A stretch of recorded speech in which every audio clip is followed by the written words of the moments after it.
शाम ढलने वाली थी। तेज बिजली कड़क रही थी। पेड़ के पास मोहन और शोभा दोनों फूट फूट कर रो रहे थे। अगर पहले मुझे पता होता तो मैं कभी माँ बनने की कोशिश नहीं करती। भगवान के लिए ऐसा मत करो, मेरे पति को छोड़ दो। अब कुछ नहीं हो सकता। जो नियति में लिखा है वो होकर रहेगा। तेरे पति की मृत्यु अब होकर ही रहेगी, आज और इसी वक्त। मैं गर्भवती हूँ। मैं बिना बाप के बच्चे को कैसे पालूंगी? और घर की जिम्मेदारी भी इन्हीं पर है। एक मेरी बूढ़ी सास है। हम दोनों कैसे जिएंगे? भगवान के लिए हम पर तरस करो, हमें एक मौका दे दो। अब कुछ नहीं हो सकता। तू यहाँ से चली जा। तू गर्भवती है, वरना इसका साया तेरे ऊपर भी पड़ जाएगा और तू और तेरे होने वाले बच्चे दोनों खतरे में पड़ जाओगे। तूने इस बच्चे को पाने के लिए पूरे 7 साल इंतजार किया है, इसलिए मैं नहीं चाहता कि तेरे बच्चे को कुछ हो। चला जा। शोभा, तू चली जा। मैं नहीं चाहता कि मेरे बच्चे को कुछ हो। मेरी नियति में यही लिखा है तो मुझे ये मंजूर है। तू चली जा। मैंने 7 सालों बाद अपनी संतान को पाया है और मैं नहीं चाहता कि मेरी वजह से मेरे बच्चे को कुछ हो जाए। नहीं जी, मैं आपको छोड़कर नहीं जा सकती। मैं आपको यूं मौत के मुंह में नहीं छोड़ सकती। मैं बच्चे को क्या जवाब दूंगी? जब ये दुनिया में आएगा तो मैं इसे क्या बताऊंगी कि इसके पिता को मैं मौत के मुंह में छोड़ आई? नहीं, ऐसा नहीं होगा। तुम्हारा पति ठीक कह रहा है, चली जाओ यहाँ से। इन्होंने मुझे पहले नहीं बताया था, वरना मैं इस बच्चे को कभी स्वीकार नहीं करती। तभी आसमान में अचानक तेज बिजली कड़कती है।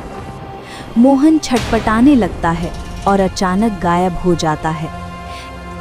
नहीं नहीं, तुम तो मुझे छोड़कर कहाँ जा सकते हो? वापस आ जाओ, वापस आ जाओ। इतना कहते हुए शोभा फूट फूट कर रोने लगती है और कुछ देर बाद वो अपने घर लौट आती है। क्या हुआ बहू? तो इतना रो क्यों रही है? और मोहन कहाँ है? वो भी तो तेरे साथ वैद्य जी के पास गया था। अभी तक वो क्यों नहीं लौटा तेरे साथ? क्या बताऊं माँ जी, वो अब इस दुनिया में नहीं रहे। ये तू कैसी बातें कर रही है बहू? मजाक मत कर। तू जानती है ना, मुझे ये सब बातें बर्दाश्त नहीं होती। नहीं माँ जी, मैं मजाक नहीं कर रही। मोहन जी की रहस्यमय तरीके से मौत हो गई और उनका शरीर भी गायब हो गया। मैं चाहकर भी उन्हें नहीं बचा सकी। मुझे माफ कर दीजिए माँ जी, मैं विधवा हो गई। इतना कहकर शोभा फूट फूट कर रोने लगती है। नहीं नहीं, ऐसा नहीं हो सकता। भगवान, तूने मुझ पर ये कैसा कहर ढाया? मेरे जवान बेटे को इस दुनिया से उठा लिया और मुझ बूढ़ी को क्यों छोड़ दिया? तू मुझे उठा लेता पर मेरे बेटे को तो छोड़ देता। ऐसा तुमने क्यों किया? बहू, मत रो। अगर तू रोएगी तो होने वाले बच्चे पर बुरा असर पड़ेगा। मैं नहीं चाहती कि मेरे पोते को कुछ हो। वो मेरे बेटे की आखिरी निशानी है। हम किसी भी तरह उसे इस दुनिया में लाएंगे। तू चुप हो जा। दोनों किसी तरह खुद को संभालती हैं और फिर अगली सुबह होती। अब क्या करूं? घास काट कर कुछ पैसे आ जाएंगे। इतना कहकर वो खेत में चली जाती है और घास काटकर किसी तरह घर लौटती है। बहू, तू इस हालत में खेत क्यों गई काम करने? अरे तू तो जानती है तेरे 9वें महीने का समय चल रहा है। अगर इस बच्चे को कुछ हो जाता तो? माँ जी, आपके घुटनों में दर्द है। अगर आप जाती तो आपको तकलीफ होती, इसलिए मैं ही चली गई। मुझे अब भूख लग रही है, कुछ खाने को है क्या? घर में कुछ नहीं है बहू, सिर्फ रोटी है, पानी के साथ खा ले। मैं क्या करूं? मैं चाहकर भी तुझे अच्छा खाना नहीं दे सकती इस हालत में। कोई बात नहीं माँ जी, मैं यहीं खा लूंगी। फिर वो पानी के साथ रोटी खाने लगती है। ऐसे ही कई दिन बीत जाते हैं। फिर एक रात अचानक शोभा के पेट में दर्द होने लगता है। माँ जी, बहुत दर्द हो रहा है। लगता है बच्चा इस दुनिया में आने वाला है। बहू, डर मत, कुछ नहीं होगा। बस किसी तरह ये बच्चा ठीक ठाक इस दुनिया में आ जाए, यही प्रार्थना है। थोड़ी देर बाद शोभा एक बेटे को जन्म देती है। देखो बहू, पोता हुआ है मेरा, बिल्कुल मेरे बेटे जैसा लग रहा है। भगवान का शुक्र है कि उन्होंने हमारे बच्चे को सही सलामत इस दुनिया में भेजा। अचानक बच्चा जोर जोर से रोने लगता है। माँ जी, क्या हो गया? देखो ना, ये इतना रो क्यों रहा है? लगता है इसे कुछ हो गया है। तू एक काम कर बहू, तू इसका ध्यान रख, मैं वैद्य जी को लेकर आती हूँ। इतना कहकर लीलावती वहां से चली जाती है। तभी कमरे में एक रूह प्रकट होती है। देखो, तुम्हें और तुम्हारे बच्चे में से कोई एक ही बचेगा। जिसने तुम्हारे पति को मारा वह नहीं चाहता कि तुम दोनों जिंदा रहो, इसलिए तुम दोनों में से कोई एक ही बचेगा। भगवान के लिए ऐसा मत कहिए, आप तो नेक रूह हैं, भगवान के भेजे हुए फरिश्ता हैं आप। मेरे साथ ऐसा मत कीजिए। मैंने अपना पति खोया है, अब मेरा बच्चा भी न छीने। बस अब एक ही उपाय है जिससे तुम्हारे बच्चे की जान सुरक्षित रह सकती है, नहीं तो थोड़ी देर में तुम्हारा बच्चा मर जाएगा। मैं इसलिए आया हूँ ताकि तुम्हारी मदद कर सकूं। कोई उपाय बता दीजिए नेक रूह, जिससे मैं अपने बच्चे को बचा सकूं और सारी जिंदगी उसके साथ रह सकूं। तुम्हारा बच्चा सुरक्षित रहेगा, इसका मैं वादा करता हूँ, लेकिन तुम्हें यहाँ से जाना होगा। तुम्हें ये दुनिया छोड़नी होगी, क्योंकि तुम्हारे भाग्य में यही लिखा है कि तुम और तुम्हारा पति दोनों इस दुनिया को छोड़ दो, तभी तुम्हें ये संतान सुख प्राप्त होगा। तुम अपना जीवन त्याग दो। ठीक है, मैं अपना जीवन त्यागने के लिए तैयार हूँ, बस मेरा बच्चा सही सलामत रहे, यही मेरी इच्छा है। तुम्हारी ये मनोकामना पूरी होगी। अब मेरे साथ चलो। तभी कमरे में तेज रोशनी फैल जाती है। शोभा के शरीर से आत्मा निकल जाती है। नेक रूह वहां से चला जाता है। कुछ देर बाद लीलावती वापस आती है। हे भगवान, ये क्या हो गया? मेरा पोता चुप कैसे हो गया? और बहू, ये तू ऐसे क्यों लेटी है? बहू, उठ बहू, क्या हुआ बहू? पर शोभा कुछ नहीं कहती। हे भगवान, मेरी बहू भी मुझे छोड़कर चली गई, अब मैं कैसे जीऊंगी? मेरा बेटा भी चला गया, मेरी बहू भी। अब मैं इस मासूम पोते के साथ कैसे जीवन बिताऊंगी? भगवान, ये कैसा अन्याय किया है तूने? वह फूट फूट कर रोने लगती है। तभी वहां एक बकरी आ जाती है। तू यहाँ क्या कर रही है? चली जा। ये घर श्रापित है, इस घर ने मेरा बेटा और बहू दोनों छीन लिए हैं। पता नहीं मेरा पोता भी रहेगा या नहीं। भगवान के लिए तू चली जा। पर बकरी नहीं जाती है। दिन बीतते जाते हैं। लीलावती मन में सोचती है, लगता है तू अब कहीं नहीं जाएगी। मेरे पोते को दूध की जरूरत है, क्या तू अपना दूध मेरे पोते को पिला सकती है? बकरी खड़ी रहती है, मानो सहमति दे रही हो। लीलावती उसका दूध निकालकर पोते को पिला देती है। धीरे धीरे समय बीतता है, साल गुजरते हैं। वो बच्चा सूरज अब 16 साल का हो जाता है। सूरज और बकरी में गहरी दोस्ती हो गई थी, क्योंकि बचपन से वो उसी के साथ खेलता और बातें करता था। एक दिन बकरी बोलती है, सूरज, मुझे तुझसे एक रहस्य बताना है जो इतने सालों तक मैं तुमसे नहीं बताया हूँ। ऐसा क्या रहस्य है दोस्त, बताना। तेरे पिताजी अभी जीवित हैं और एक रहस्यमय दुनिया में कैद हैं।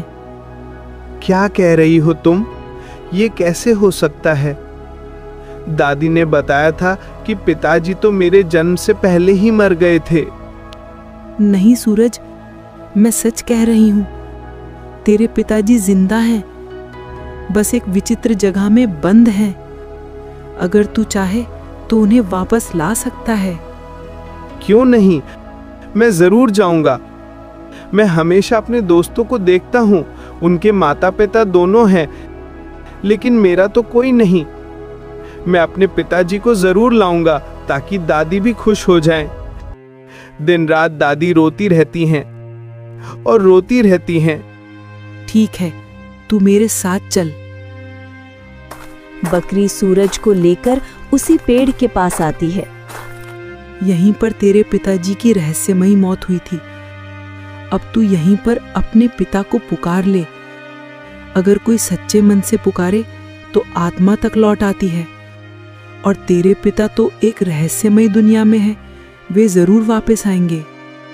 ठीक है, मैं पुकारता हूँ।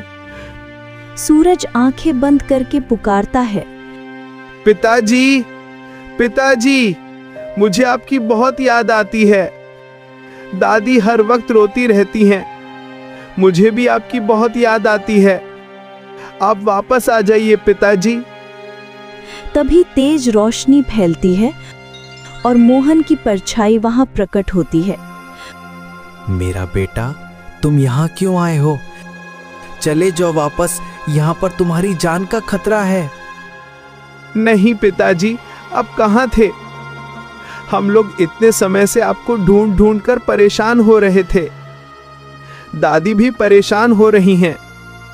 आप मेरे साथ घर चलो। बेटा, मैं तुम्हारे साथ घर नहीं जा सकता हूँ, क्योंकि तुम्हारा जन्म इसीलिए हुआ था ताकि मैं तुम्हारी माँ अपना जीवन त्याग सके। ये एक रहस्य है बेटा। कैसा रहस्य पिताजी? मुझे जानना है। बेटा, ये बात तुम्हें वक्त के साथ पता चलेगी। जब मेरी शादी के 7 साल बीते थे, तब मेरी माँ गर्भवती नहीं हो पा रही थी। तब मैंने सुना था कि इसी पेड़ के पास एक विचित्र शक्ति रहती है, और वो जो मांगो वो दे सकती है, पर वो देने के बाद मोल मांगती है। हम उसे नहीं देख सकते, लेकिन वो हमें देख सकती है। इसलिए उसने मेरी इच्छा पूरी की और तुम्हें इस दुनिया में लाया, और उसने मुझसे मेरी जान मांगी। मुझे अपनी जान देनी पड़ी। ये बहुत गलत है। अगर किसी को देवता बनकर वरदान देना था, तो एक बच्चे को उसकी माँ बाप से कैसे अलग कर सकता है? नहीं बेटा, मैं मरा नहीं, मैं उस विचित्र आवाज के कैद में हूं, लेकिन मुझे यहां से कोई आजाद नहीं कर सकता है। आप चिंता मत करें पिताजी, इस दुनिया में हर चीज का उत्तर होता है। मैं आपको आजाद करके रहूंगा। देखो बेटा, जो चीज दिखाई देती है उससे लड़ना आसान है, और जो चीज दिखाई नहीं देती उससे हम कैसे लड़ सकते हैं? तुम एक मासूम बच्चा हो, तुम ये कभी नहीं कर पाओगे। यहां से चले जाओ। मोहन रोते हुए वहां से गायब हो जाता है। मुझे समझ में नहीं आ रहा, मैं अपने पिताजी को कैसे बचाऊं? वो चीज दिखाई नहीं दे रही, तो कैसे उसे आजाद करूंगा?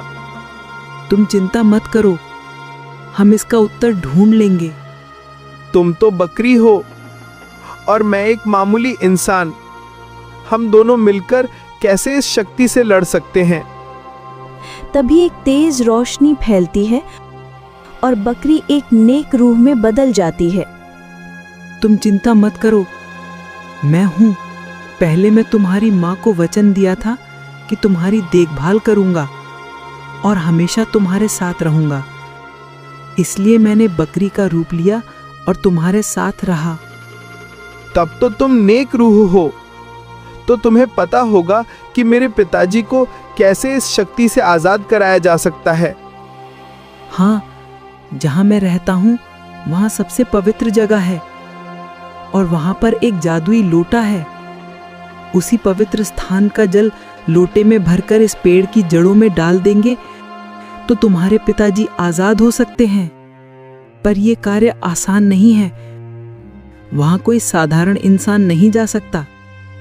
तो क्या आप एक इंसान नहीं हैं?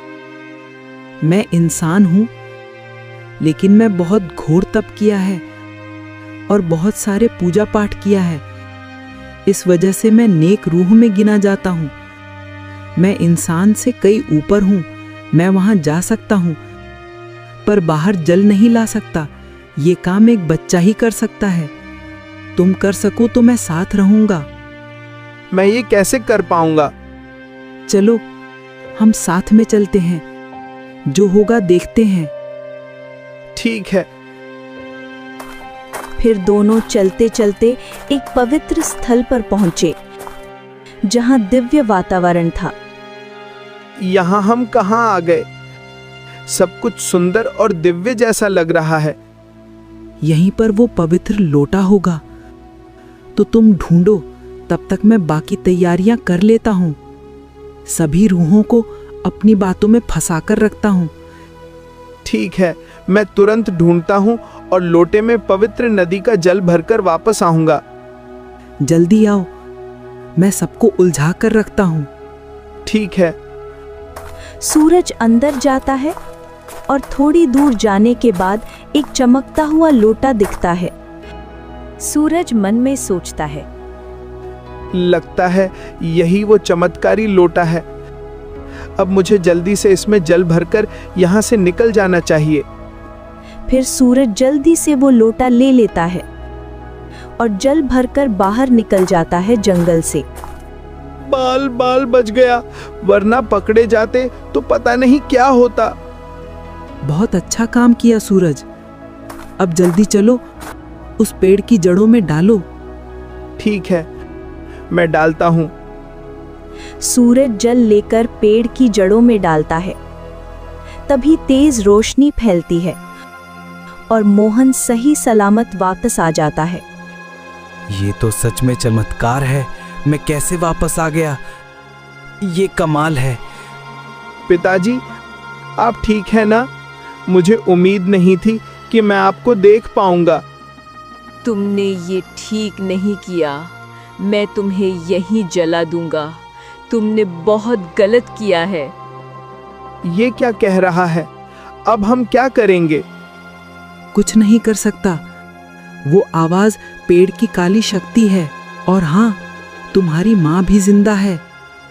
क्या सचमुच मेरी माँ जिंदा है?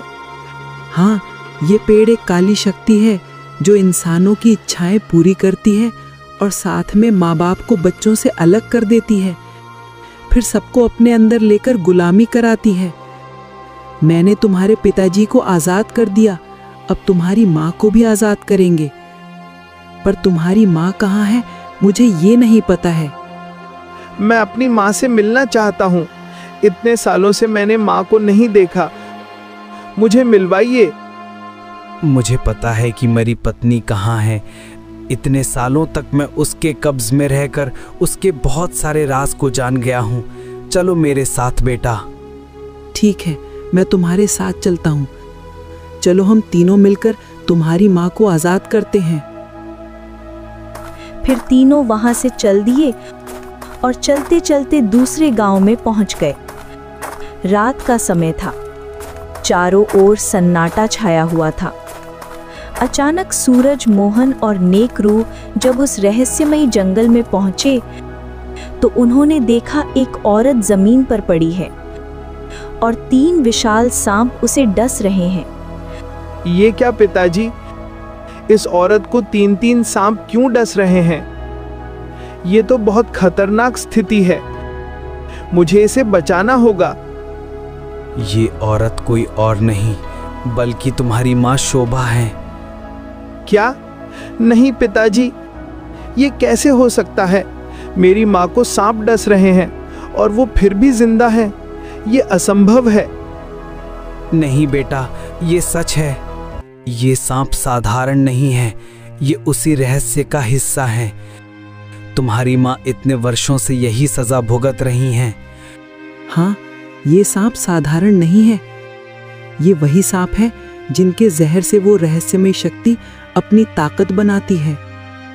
ये सांप शोभा के खून से जहर तैयार करते हैं और उस जहर से वो शक्ति विद्या करता है। उसी जादू से उसने तुम्हारी माँ को गर्भवती किया था। इसी कारण से वह बार बार इंसानों की इच्छाएं पूरी करके फिर उनके जीवन पर अधिकार कर लेता है।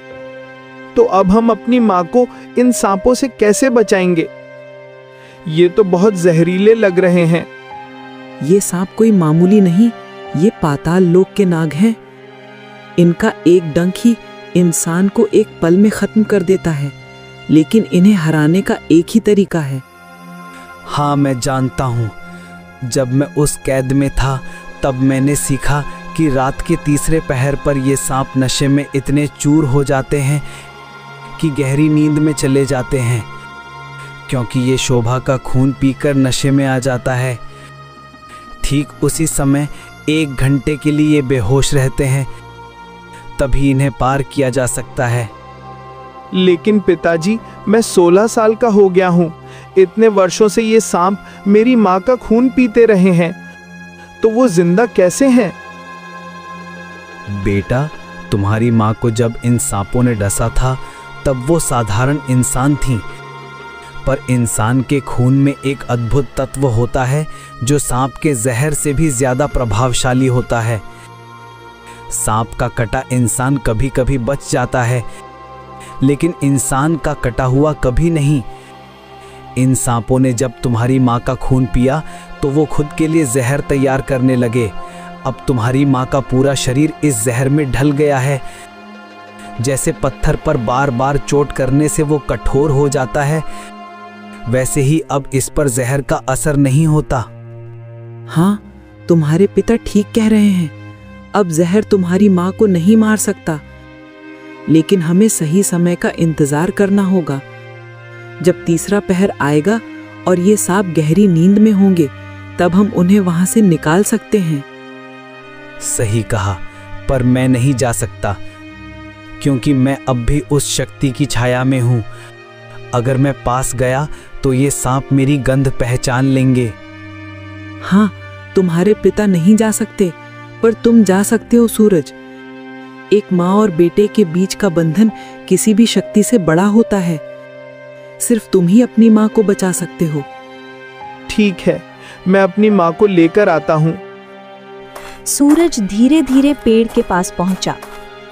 वहां शोभा आंखें बंद किए बेहोश पड़ी थी। तीनों सांप सो रहे थे।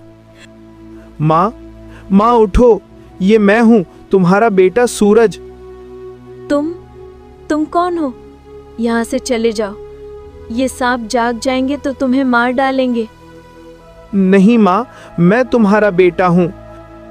पिताजी और नेक रूह मेरे साथ हैं। हम तुम्हें बचाने आए हैं। चलिए मेरे साथ। तुम मेरा बेटा? इतने सालों बाद? पर नहीं बेटा, अगर मैं चली गई और ये जाग गए तो तुम्हें भी डस लेंगे। मैं तुम्हें नहीं खो सकती। कुछ नहीं होगा माँ, अब हम सब सुरक्षित हैं। चलिए मेरे साथ। ठीक है बेटा, जैसा तुम कहो। दोनों सावधानी से वहां से निकल गए। बाहर पहुंचते ही मोहन और नेक रूह ने उन्हें देखा। मोहन, तुम जिंदा हो? ये कैसे संभव है? क्या मैं सपना देख रही हूँ? नहीं भाग्यवान, ये सपना नहीं। देखो, मैं तुम्हारे सामने हूँ, सही सलामत। और देखो, तुम्हारा बेटा सूरज भी बिल्कुल ठीक है। अब तुम्हें कोई कष्ट नहीं होगा। अब तुम सब मिलकर शांति से जीवन जी सकते हो। आपका बहुत बहुत धन्यवाद नेक रूह। अगर आप न होते तो शायद हम कभी एक नहीं हो पाते। ये सब तुम्हारे ही कर्मों का फल है शोभा। मेरे कर्मों का? पर मैंने ऐसा क्या किया था? याद करो, एक बार जब तुम जंगल से लौट रही थी, तुम्हें एक घायल व्यक्ति मिला था। तुमने उसकी मदद की थी, उसे पानी पिलाया था। वह व्यक्ति मैं ही था। आप? सच में? मुझे तो याद भी नहीं है। हाँ, मुझे एक शेर ने घायल किया था। मैं पेड़ पर चढ़कर बचा था।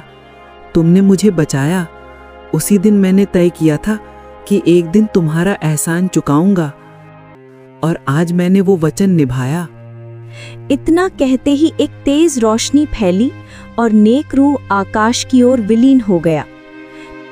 मेरा बेटा सूरज, तू कितना बड़ा हो गया है। मुझे तो अब भी तू वही छोटा बच्चा लगता है। माँ, आपके जाने के बाद नेक रूह ने ही मेरा ध्यान रखा।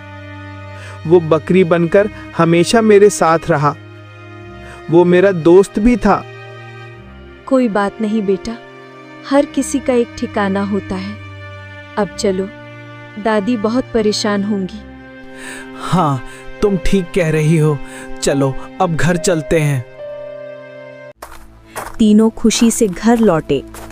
उधर लीलावती घर में रो रो कर बेहाल थी। हे भगवान, मेरा बेटा बहू चला गया, मेरा पोता चला गया, अब मैं किसके लिए जीऊं?